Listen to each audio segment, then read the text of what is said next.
Euthanasia and Operation Reinhard. How important was the Nazi euthanasia program as a precursor to the development and operation of Nazi extermination camps? Taking its code name from the Reich Association of Asylums headquarters, a villa on Tiergartenstrasse 4, Action T4 was the name of the Nazi euthanasia program which was initiated in 1939. At the time in Nazi Germany and in other parts of the world, theories of eugenics were taking hold. As discussed by Hugh Gregory Gallagher, one of the most influential pieces of literature regarding eugenics was The Destruction of Life Devoid of Value, written in 1920 by psychiatrist Alfred Hock and lawyer Carl Binding. Their book concluded that those who were mentally impaired, physically disabled or deformed, terminally ill, or those who were damaged by a disease or accident should be put to death for racial hygiene purposes. It was this book that formed a strong basis for the implementation of the Nazi euthanasia program. By 1939, the Chancellery of the Führer was dealing with petitions from the public, which also included public requests in regard to medical procedures and euthanasia for legitimately ill patients. After Hitler dispatched Karl Brandt, an emergency accident surgeon, to attend the authorization of the death of a child, he commissioned Brandt and Philipp Buhler to make similar authorizations in the future. Along with a panel of pediatric specialists, they'd be able to make decisions that would lead to the death of thousands of disabled children in the Reich. From here, the adult euthanasia program was eventually implemented. A covert bureaucracy was established by the Chancellery of the Führer, given the task to organize registration, selection, transfer, and murder of a previously calculated target group of 70,000 people, including chronic schizophrenics, epileptics, and long-stay patients. Hitler himself signed a document authorizing this program, which was backdated to September 1, 1939.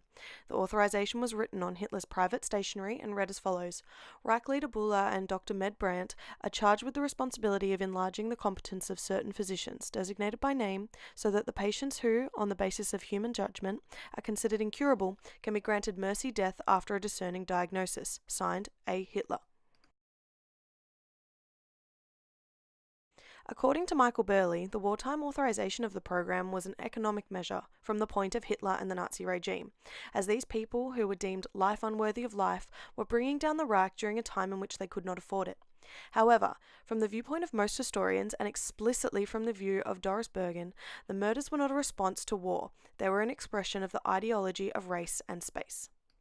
The selected patients were chosen by men such as Buhler and Brandt and were transferred to special asylums where they were subjected to a perfunctory medical check, photographed, and killed in gas chambers designed as shower rooms or vans into which carbon monoxide was released from the front cab.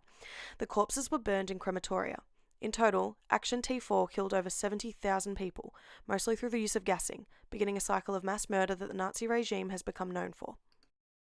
Operation Reinhard was named in honour of Nazi leader Reinhard Heydrich after he died following an assassination attempt, and the name was given to the entire framework of actions undertaken in the destruction of the Jews in Poland's general government.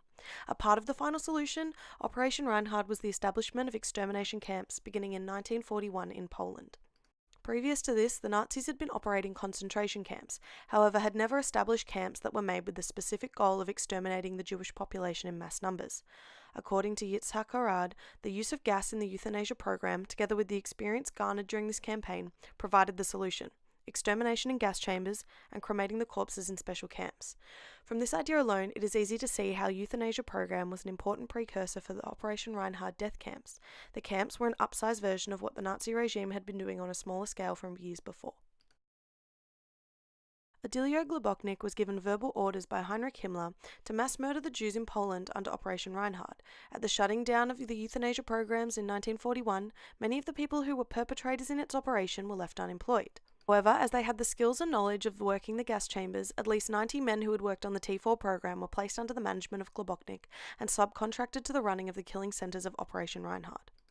With most of the workers who were running the Operation Reinhard extermination camps at Belzec, Treblinka, and Sobibor being the same men who ran the euthanasia programs, they had the experience and the knowledge to make Operation Reinhard as easy as possible for the Nazi leaders to implement. At Belzec, which was the first extermination camp to feature a stationary gas chamber, at least 600,000 Jews were killed, with 250,000 more killed at Sobibor and 900,000 at Treblinka.